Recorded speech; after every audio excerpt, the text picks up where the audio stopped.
Roger Bilas vividly remembers the wildfire that ripped through his property above the San Pasqual Valley and destroyed his home in 2007. Oh, it was horrific. Like you said, the worst day of my life. It really was. It was the middle of the night. He and his wife Dina were up and alert. The witch fire was roaring. And my sweetheart was in the dining room. And I told her, I said, you better sit down. She said, why? I said, because Satan's going to knock on our house. 3:30 in the morning, he's watching out the kitchen window, saw a 40-foot wall of flames come over the house, bounce off this hurricane window. They decided it was time to go. A brief stop in the garage, then out here to the pool. They sat on this bench under a huge rock overhang. 3.5 hours in the water as the fire raged and smoke swirled around them. We got out of the pool because it was only 59 degrees, and we were getting hypothermia. They then curled up together for 4 hours behind a rock bench. Everything around, behind that bench and around that bench melted. Everything. But you. But not us. They've built a new home. It took 7 years, and it's spectacular. There is a magnificent view of the San Pasqual Valley here. You can see why he chose to rebuild despite very difficult memories. And some wonderful ones. We got married up there, and then 20 years later, we survived right there.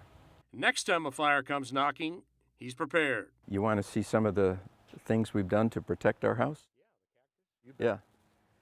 That part of the tour coming up at 7. It's pretty impressive. Steve Fiorina, 10 News.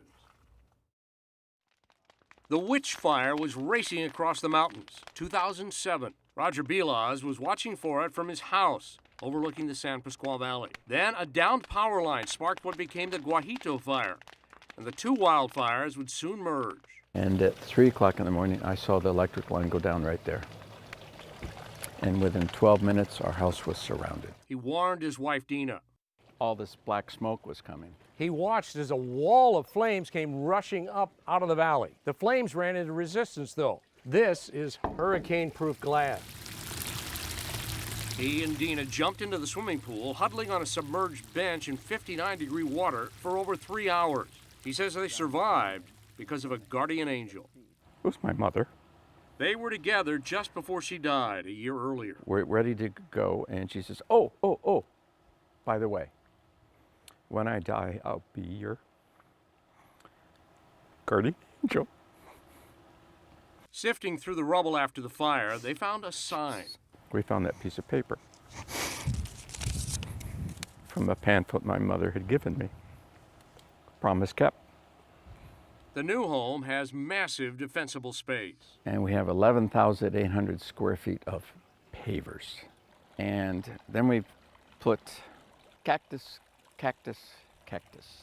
And up the stairs facing the door, a sculpture, Wings of Grace. A humble welcome. You are blessed.